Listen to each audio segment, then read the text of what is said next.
And I should put on the thing. Hi, everybody. And as we normally do, we'll do a quick recap. And this time, I don't think I'm going to add anything new. If I'm wrong, then I add something new, you can tell me. But we'll quickly run through the 6 letters that we learned. And I was actually thinking about it during the week, that 6 letters is more than a quarter of the alphabet. By the end of today, we'll have done 7, which is almost a third. So you guys are experts on the AlephBet already. And also in light of the comment that Svea made at the end of the day, end of the session last week, we're starting to get the trend of things. So let's jump into it. AlephBet, Gimel, Dalet, Hey, Vav. In short, AlephBet, Gimel are a group. Aleph is the godly source. The 3 of them together are the ultimate providers, starting with the godly source, the ultimate emitter, Chesed. Bet is the house, which provides a home, provides an infrastructure, and limits the source to something that's tangible, something that we can deal with, something that's manageable. Gimel takes these 2 opposites, these 2 extremes, into a balanced form, and as that is able to be the gomer, to do the ultimate bestowing of goodness. Dalet, all these 3 is now the ultimate givers, but who's going to receive? And Dalet is the dal, is the downtrodden who can receive, and by receiving, he is Magdoleh, he lifts up the people that give to him. So the Gimel and Dalet, so the Gimel and Dalet are the ultimate pair. And Hey is when Dalet eventually gets some of this light into him, he turns into Hey, right? Hey is the Dalet with the little Yud in the middle. Okay, so Dalet is this world, the 4 dimensions, or 4 directions, which is 2 dimensions. And Hey is those same 4 directions with the godliness in the middle. And finally, Vav is like a pipe, the connector that ensures that this goodness comes to us in a controlled manner and disperses, goes further also in a controlled manner. Everything we've learned in about 72 seconds, and now we'll move on. Unless the questions, of course. Okay. Finger problem. Okay, so now we're getting to a new letter, the letter Zayin. And as we get on, the letters get a bit more complex, as you'll see. And also the fact that we're always relating them to far more things that we've learned makes the whole business a little bit more challenging. But if we believe, we'll manage. So the name Zayin actually means a weapon. Okay, clay Zayin. Okay, that's the ancient name for what in modern Hebrew would be called the neshek, which are weapons of war, which doesn't sound like a very good thing. It's interesting also that the same root, Zayin and Nun, Zan, is to feed, right? We say Birkat HaMazon. Zan is the same word as Mazon. And the end of that bracha says, Baruch Atah Hashem, Hazan et HaKol. We praise Hashem who feeds everybody or everything. And finally, this isn't mentioned in the books, but it is hinted indirectly elsewhere in the Gamora. I'll tell you in a moment. The same root is actually Zona, which is a prostitute. And we've got to understand what is the connection between these 3 things. The place that I remember where there's a connection is when Joshua sends 2 spies into Israel. And one of them is Caleb, who's one of the original spies. And as opposed to the original 12 spies that Moses sent, these 2 spies come back with a very positive report. But they go and they get shelter in the house of a woman called Rahav, and she's a Zona. And there's 2 different commentaries, 2 different opinions amongst the commentators what the word Zona means. Some people say it means she's a prostitute, and because men went in there fairly frequently, they weren't suspicious by going in there and using her place as a hideout. Some people say, no, she wasn't a prostitute. She was somebody, she had a hotel, and she used to feed people. And even though in modern Hebrew, Zona means a prostitute. So those are the three meanings of the word Zan or Zayin. The numerical value is 7, which of course immediately reminds us of the Shabbat, which we'll get to sleep later. The sound, I'm saying with caution here, I definitely haven't seen this written anywhere, so I don't know if it's a modern interpretation, but it reminds me of sleeping, right? When we snooze off. So is there a connection between Zayin and sleeping? Maybe, I'm not sure. The shape is interesting. You can see the shape on top here, where we have something that looks a bit like a yud. Okay, it's a bit confusing because it's got the crown on the top that both, I think, Brian and Myron have asked about in the past. And I'm intentionally not telling you, so you'll stick around to the later shurim. And coming out of the yud is a vav. Okay, now it's interesting. If this vav is a 6, that we learned last week, and then you got a little 1 on top, then you get the 7. But we'll get more of that in a few minutes' time. And finally, what we always look at, the first word in the Torah that begins with the letter Zayin is, I've got a mistake, I'm going to correct it on the fly, is the word zera, which is seed. Okay.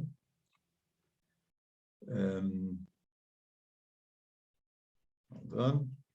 Which is seed. And I'll just delete this and solve the problem. Okay.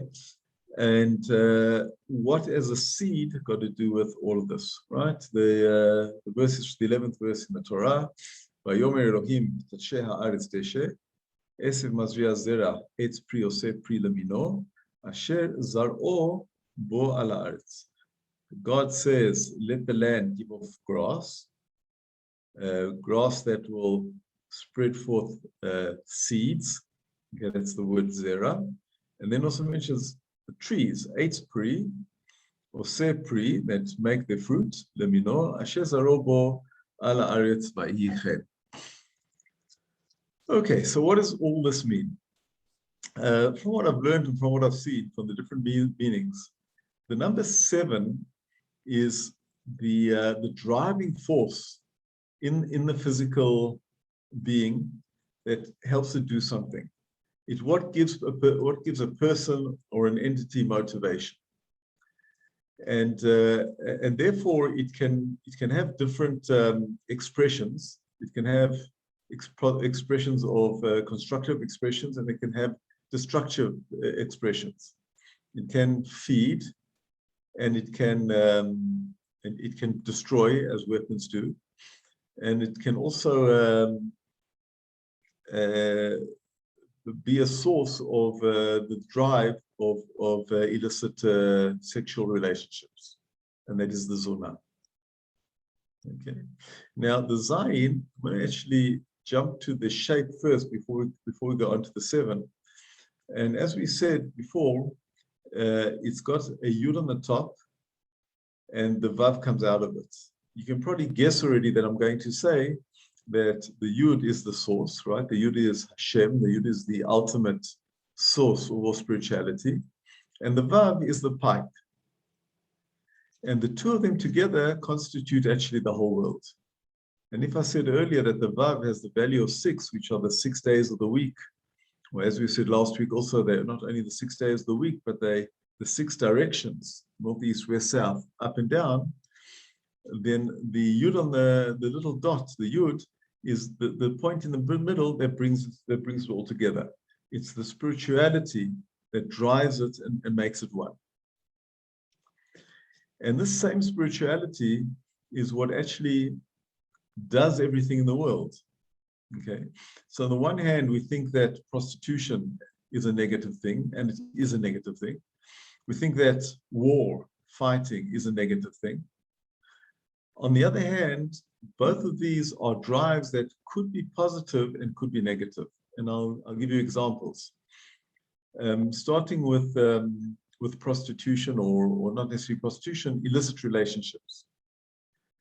The Gamora tells an interesting story that that during the time of the first temple, the forces of life were far stronger, and amongst those forces of life was also the drive for idol worship.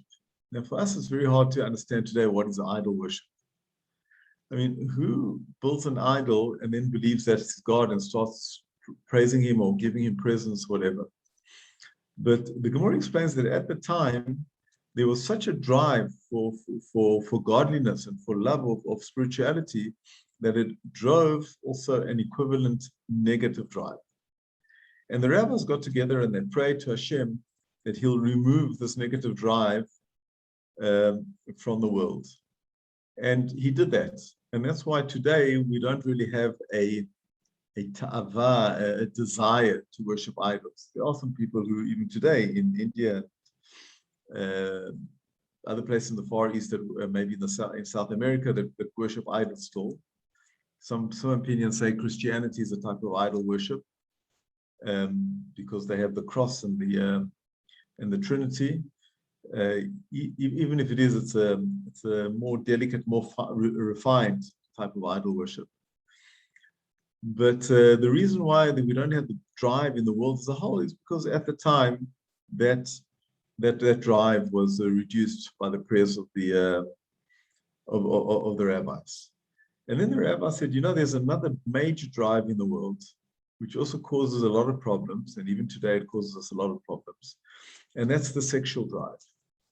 And the rabbis prayed and prayed, and they said, please Hashem, take away the sexual drive. The next day, the Gamora goes on and say the rabbis went to all the people, they went to the chicken coop to get their eggs, and there were no eggs.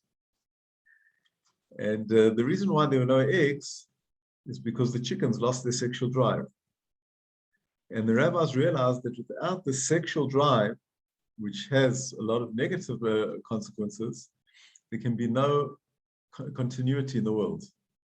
In other words, the world is in such a way that this drive, the same drive that creates positivity, that keeps the world going and makes the world grow, can destroy the world. So they actually prayed that Hashem will restore the sexual drive, which he did. And they just added a small improvement that there won't be any sexual drives for family members. And most people, you get one or two exceptions, but most normal people don't have a sexual drive for their parents or for their brothers or sisters, etc., etc. And that is from the prayer. Now, why am I telling you this whole story? Because this is an example of how the drive of something positive is the drive of something negative. Again, it's a principle in our belief that Zeh keneged Zeh asa Hashem et haolam. Hashem created the world with a balance between the positive and the negative. So what this means, coming back to the Zayin, that the Zayin is the force that drives us to do things. And this force, if it can be captured and used in the right way, it's the reason that the world keeps growing. Okay? And if this force goes out of control, it can destroy the world. The exact same force. And to come back to the AlephBet Gimel Dalet, right? If we said that AlephBet Gimel were the stages of the spirituality coming into a format that they can get to us, Dalet was the reception, Hey was taking it into us, and Vav was passing it down. Now Zayin is a complete functional being that has the drive inside him, the little Yud, and has in all the directions in the physical world, the Vav that helps him express this in hopefully a positive, but also possibly in a negative way. And that's why the Zayin is a weapon. It's also the drive for eating, right? When we eat, we get koach, we get strength to be able to do things. I remember hearing from a doctor long ago, and I remember that the most basic instinct that a person has is the instinct to digest food. And when someone, you should not know for such a sickness, but if someone has got serious Alzheimer's, the last capability that goes is your ability to digest food. And because this is the basic drive. And of course, the sexual drive it's there and it's strong, and which causes incredible damage, but it's also what keeps the world going. The number 7, again, is the Shabbat. The Shabbat is, the 6 days of the week is the spiritual point in the middle. Now, some people say Shabbat is the 7th day, which is right. Another way of looking at it is Shabbat is the middle of the week. You know, in Yiddish, we call Wednesday Mittwoch. Okay, if you say Wednesday's Mittwoch, that's if you say Shabbat is the end of the week, right? And we count the days like that. Yom Rishon, Yom Sheni, Yom Shlishi is Sunday, Monday, Tuesday, and then you carry on to Revi'i, Chamishi, Shishi, and then you get to Shabbat. But there's another way of looking at Shabbat. The Shabbat can be divided into the 3 days before Shabbat and the 3 days after Shabbat. Wednesday, Thursday, Friday are preparing for the coming Shabbat. Sunday, Monday, Tuesday are enjoying the effect of the previous Shabbat. And the halachic significance of this is that if you don't want to make Havdalah on Saturday night and you want to extend Shabbat, you can extend it all the way to Tuesday. There are some limitations. You're not allowed to eat till you take out Shabbat, but you can extend it all the way to Tuesday. Beyond Tuesday, you cannot extend it anymore. Now, the significance of this way of looking at things is that Shabbat becomes the center of everything, right? It's like the little dot, the little point inside the 6 directions that keep everything together and provide the drive for the previous 3 days and the next 3 days. And on the other hand, on Shabbat, we do nothing, right? We say Kiddush, we eat food, we learn Torah, but we don't do anything creative.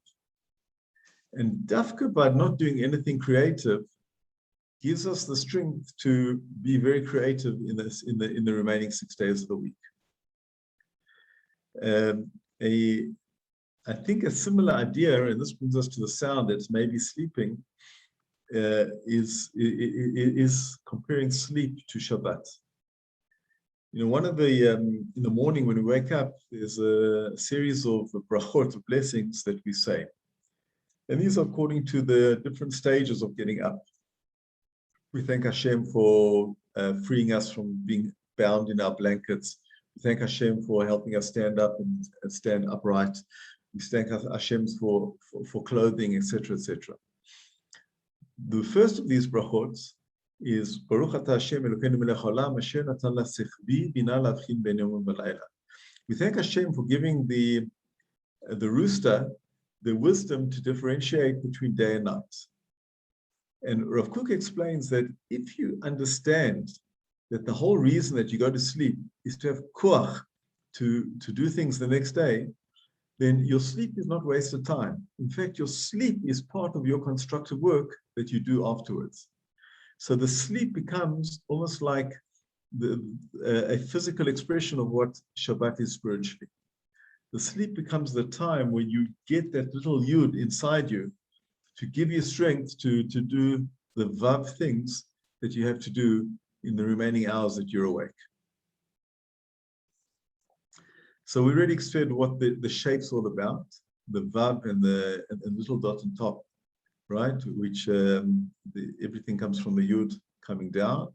It also reminds us of the Shabbat, right? The 6 days is the vav, and the dot is the Shabbat on top. And finally, the word zera, which is seed, which is exactly what the seed is, right? The seed is the teeny little component, whether it's the seed inside of the womb, or whether it's the seed inside the ground in the flowers, but it's something that's got concentrated in a very concentrated, almost spiritual form, the ability to create the great big physical being that will come out afterwards. Okay, how many times are we amazed when we see our own children or grandchildren? I look at Binny, for example, right, and try to figure out how the hell did he fit inside Nechama's stomach?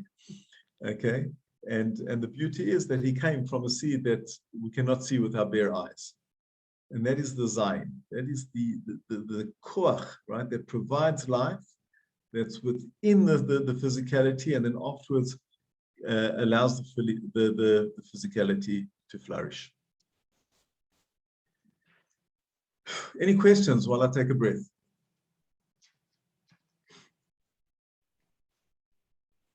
Okay, then I'll stop breathing again and carry on talking. Okay, so now we'll just look at a few other qualities which are very similar to what we already discussed. First of all, we always mention the Gamora in the Masechet Shabbat about the kids who had said all interesting things about their letters. And the thing that they said about the letter Zayin is the same Zan, that if we do the good things that Hashem wants us to do, who Zan Otcha, he will feed us. So that fits in with what we've already said about food and everything we said. What I want to do in all the next points, I'm just going to backtrack very quickly to this slide we showed last week, where we showed how everything in this world is actually comprised of 6. We spoke about the 3 components of the world, the Ashan, right? The Olam, the physical dimensions, the spatial dimensions, which have 6 directions, left, right, front, backwards, top and bottom. The 6 days of the week, which is the time dimension that Einstein spoke about. And we said there's also a dimension of the neshama, which Abraham Avinu spoke about. And these 3 together are the 6 ultimate types of dimensions in the world. When we come to 7, we see that each of these 6 has the 7th, which is the spiritual counterpart to it. And we see it in several places. So first of all, the Maharal always talks that if you look at the 6 directions, the point inside that brings it all together into one group is the godliness. Did I ever tell you about the idea that Kiwi Bernard speaks about on the internet? I don't remember if we've done it on these sessions. If nobody remembers, then I'll say it. Anybody remember? No. So what Kiwi, for those of you remember Rabbi Bernard, later Rabbi Bernard in South Africa, had one son and a whole bunch of daughters. And I remember Kiwi Bernard was a very naughty little kid with a lot of spunk in him. And I never wondered what happened to him.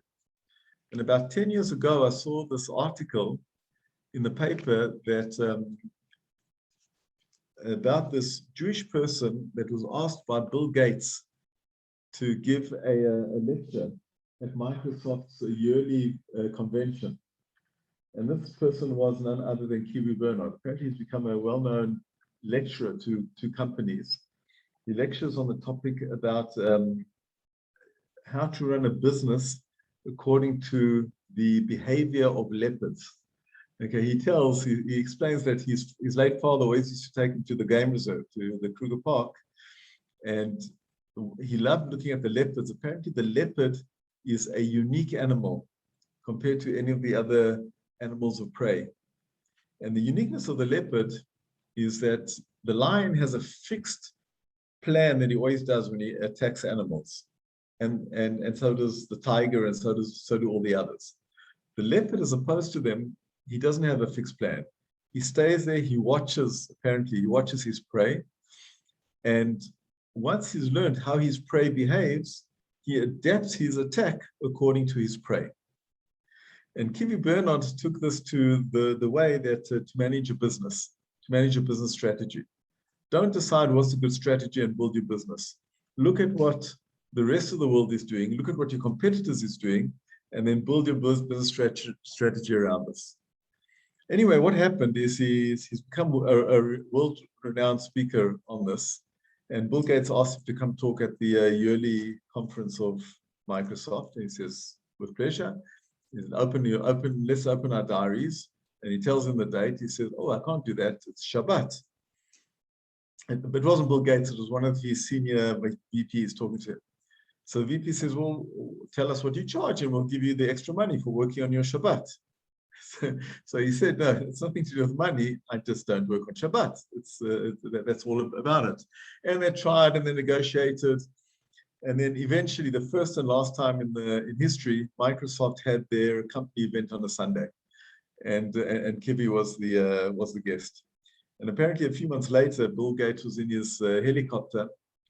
And the same VP told Kivi a few days later, and he turned around to this VP and he was wondering, he said, I'm so rich, I can influence governments. I can do almost anything with my money. The only thing I cannot do is to make a Jew break his Shabbat. Anyway, so I heard the story about Kiwi and I started seeing if he's got anything else. And I found on YouTube, you can probably find it, that he gave a shiur in English to a small group of people. And there he talks about the 6 dimensions, and which are the 6 sides of a cube. And what he said, something very interesting. I said, if I have to hold this up to you and say, describe to me what you see in this object. Now you'll say you see a picture of a king and 4 clubs. And I'll say, well, actually, I see something completely different. I see a blue and a yellow card. So we'll come to the conclusion, unless we know better, that we must be looking at 2 different objects, because we both seem to be looking at this, or otherwise one of us is lying. But of course, no, we're looking at 2 aspects or 2 sides of the same object. Now, objects actually have not 2 sides, but they have 6 sides. And what Kibi said, that the people of the world have got the ability, depending on who they are, they've got a tendency to focus on one type, one side of an aspect of life. Right? Some people are chesed, some people are gvura, some people are aleph, some people are bet. And most of the people in the world focus on that one side. Jews have got the ability to turn the cube around and look at all 6 sides at the same time. According to him, that is the unique quality of the Jewish person. And what this gives the person to do is literally the ability to think out of the box, which is his explanation why there's so many successful startups in Israel, so many Jewish Nobel Prize winners, because they've got the ability to take all these 6 sides and bring them together into one unit by integrating them together. And why am I telling you this whole thing? Because I think that's exactly the point in the middle of the cube that the Maharal of Prague is talking about. Okay, what brings this whole world together is a belief that it comes from Hashem, and therefore you look at everything from multiple angles. So that is the Zayin in terms of space. If we said space has 6 directions, the Zayin is the middle point that brings it together. In the time dimension that Einstein spoke about, the Shabbat comes after the 6 days and brings it together by the fact that we stop running around. On Sunday we do one thing, and Monday we do other things, and Tuesday we do the third thing. On Shabbat we just take a step back and we look at everything as a whole. Okay, and whether the Shabbat comes at the end of the week and we look at the whole week backwards, or whether it comes in the middle of the week and we look forwards and backwards and integrate it into one, Shabbat is what brings it together. This year we have the Shmitta year, which is one in 7 years, the same idea. We look back at the last 7 years and we bring it together. Okay, it doesn't only hold when the temple is rebuilt, but we have the Jubilee year, the 50th year, 7 sevens, which again, you look at things even on a more global basis. And the same idea of Pesach, which is 7 days, and Sukkot, which is 7 days, and a man's life traditionally is 70 years, and the sfirat haOmer is 7 times 70. All these numbers of 7s that appear over and over again in the time dimension complement the spirituality of the space dimension. When we go to shul on Shabbat, we get 7 aliyot, 7 people go up to the Torah to read. Okay, in the Kabbalah, I'm not going to go into the details, but there's 7 sfirot, 7 main pipes, if you like, that come together to bring God's energies into this world. A little bit is related to what when we drew that picture of the AlephBet Gimel Dalet. There are 7 arms of the menorah in the temple, and this looks very like, and the shape is very much like the Shabbat. 3 on the one side, 3 on the other side, and the one in the middle. Okay, when somebody gets married, when 2 people get married, for some reasons weddings are always in pairs. You don't have somebody getting married, you have 2 people getting married. You have Sheva brachot, because when the 2 people come married, that is bringing the 2 opposites together, which is creating the flourishing in the world. On the other extreme, when somebody passes away and he moves into a more spiritual world, he moves back to the totally spiritual world, we experience this transition with 7 days of Shiva. Okay, the fruits of Israel. There are 7 fruits of Israel, right?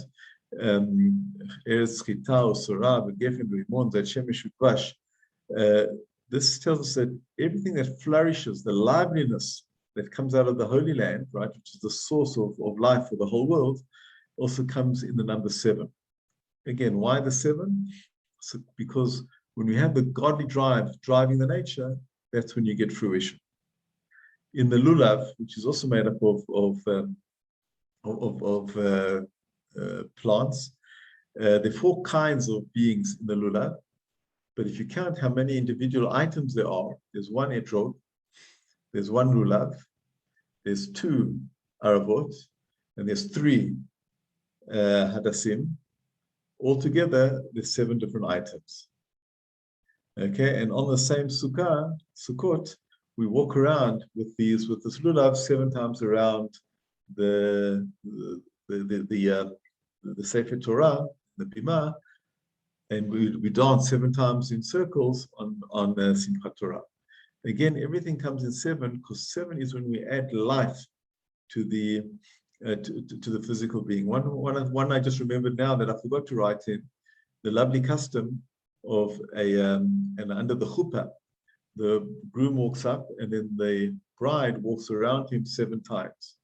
Okay, again, bringing spirituality into this physical connection, and there's nothing that flourishes more than a couple and the family that comes out afterwards. And finally, we see the same force of, we said that Zayin is also clay Zayin, is weapons. When Am Yisrael came out of Egypt, and after 40 years in the desert, the first town we attacked was Jericho, and that Jericho had these formidable walls around it that just could not be destroyed. And by surrounding, for 7 days surrounding Jericho, the walls just collapsed. Just one story I wanted to mention about how clay Zayin can be something positive, how weapons can be positive. Many years ago, I went for an interview at Atlas Aircraft in South Africa to get a scholarship for my studies. And then they asked me a question. They said, "We can see that you're a religious Jew." I said, "Yes." And they said, "Tell me what happens, that we make weapons. We make weapons that kill people. And how do you as a religious person feel about making weapons that will kill people?" And my response at the time, and I think today I would give the same answer, is that it depends what you use the weapons for, right? If you use weapons to stop other people killing you, right? If a policeman walks around with a gun, it's not to kill somebody, it's to prevent other people killing you. And in that case, there is not only is there no issue with a weapon, but a weapon is a necessary means to bring peace. So again, summarizing, the letter Zayin is the Yud that provides the internal spiritual force for the physical expansion, growth that comes in its wake. That's it for today. And what questions do you have?